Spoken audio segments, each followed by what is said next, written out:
Shikues ta 2 CNN, mirëmbrëma.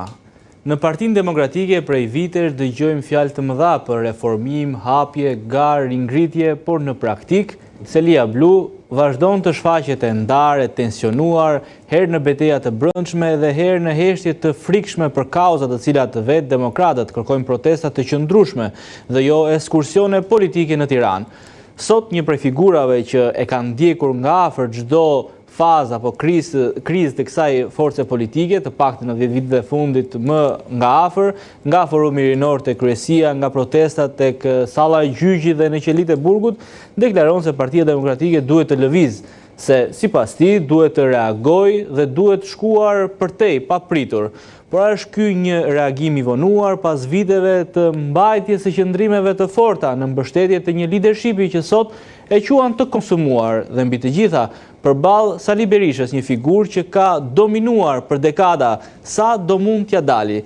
Një tjetër pikë e fortë janë edhe akuzat e ndërsjellta që ai ka hedhur publikisht për influenca të bandave në zgjedhjet e Partisë Demokratike, për emërime, për problematika të tjera, për deputetë që flasin ndryshe brenda dhomës e ndryshe para kamerave, për struktura që kanë marrë, le të themi, qëndrime apo përfitime teksa ai vetë ishte në qeli, sa janë të vërteta, sa janë politike dhe sa është zhgënjim personal.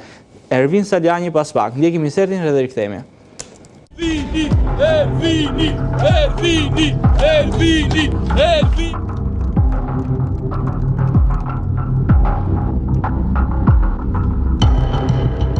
Vendimi i sotshëm i gjykatës u shty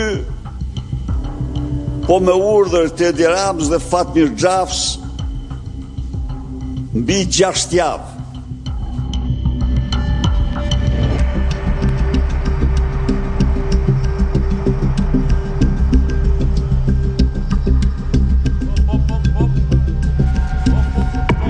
Ka asnjë shqetësim për pozicionin, nuk do të bëjë opozite, do të jenë nuk të do të kryejë avardan, po do të jenë betejë opozitare, sa ka mundësi do të jenë denoncime, sa ka mundësi do të jenë propozive.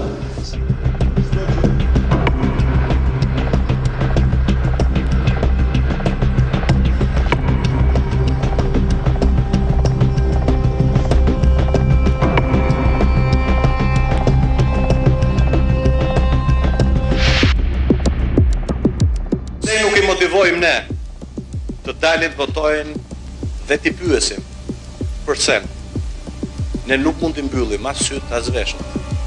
Ne nuk mund t'i mbyllim as syt as veshët kur një super skandal si kapja në korrupsion dhe në shpërdorim për 50 milion euro, siç ishte rasti i zëvendës kryeministres Belinda Balluku, nuk bëri që njerëzit të vërshonin në shesh dhe në revolt dhe ta përmbysnin qeverinë siç po ndodh në Rumani, siç po ndodh në Bullgari dhe siç po ndodh në çdo vend tjetër.